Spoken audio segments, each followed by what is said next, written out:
Bonjour, voici une autre capsule. Comme je disais dernièrement, on y prend goût et la demande est très forte. On est ici justement encore une fois pour la cabale Overlord.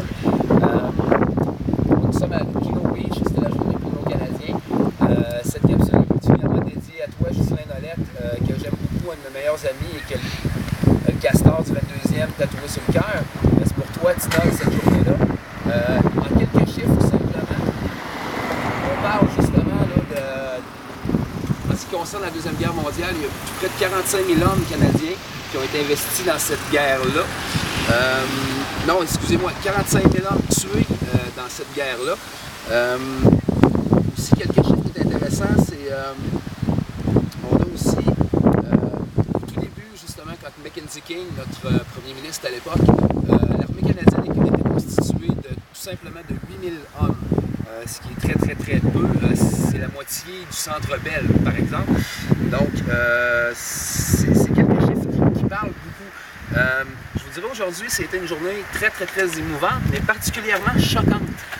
Choquante dans le sens que c'est fascinant de voir comment est-ce que le Canada n'était pas capable de se positionner dans ce conflit-là. Il ne faut pas oublier que Mackenzie King travaillait beaucoup pour le Rockefeller Foundation.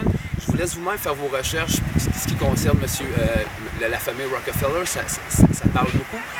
Et ce qui me surprend énormément, c'est justement le manque de positionnement politique en appui à nos hommes.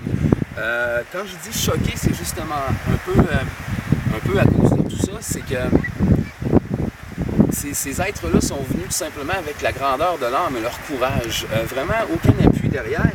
Et c'est particulièrement fascinant car le musée ici, il est très joli, il est très bien fait, mais il n'y a pratiquement aucun sou d'investi par le Canada. Il faut pratiquement qu'il quémande pour le faire vivre. Quand on voit toutes nos politiques récentes de M. Harper, justement, qui a investi énormément de millions pour changer tous les cadres dans nos institutions pour mettre l'emblème de la reine, et c'est complètement aberrant. J'ai pas de mots. Comme je vous dis, je suis énormément choqué.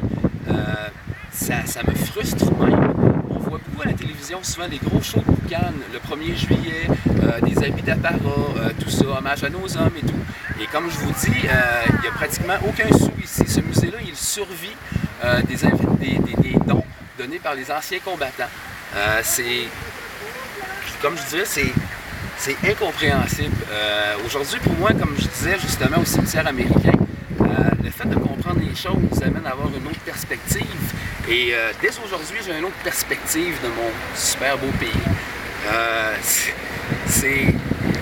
Tout s'explique par contre. Dans le sens que, justement, il n'y a pas de bonne raison de ne pas investir un minimum, justement, pour rendre hommage à ces hommes-là.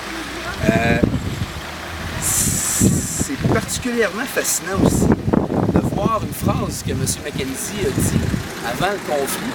Il dit « Vaut mieux que le nazisme l'emporte que le communisme ». Donc, Mackenzie, au tout début de la guerre, justement, il avait difficulté à se positionner car, justement, il favorisait plus le parti nazi que le parti communiste ou peu importe les autres partis.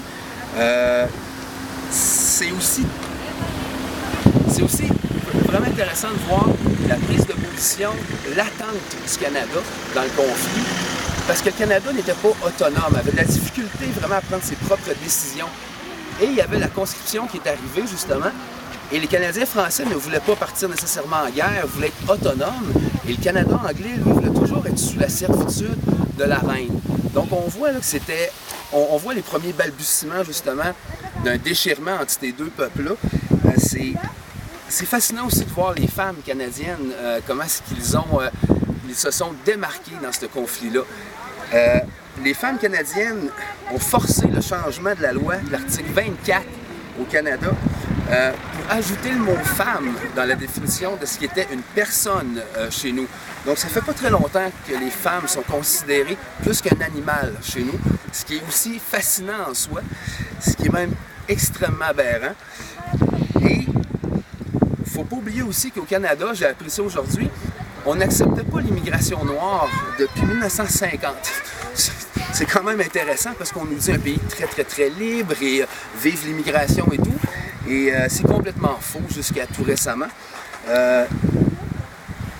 Et ce qui m'a aussi énormément surpris, et je rends hommage à tous mes amis amérindiens, il y a beaucoup d'Amérindiens qui eux-mêmes se sont enrôlés dans la guerre pour venir donner leur service et leur courage justement pour libérer la planète de M. Le Furan, encore une fois. Et vraiment, je lève un chapeau à nos amis indiens, surtout la réserve de Wendake, chose que j'ignorais.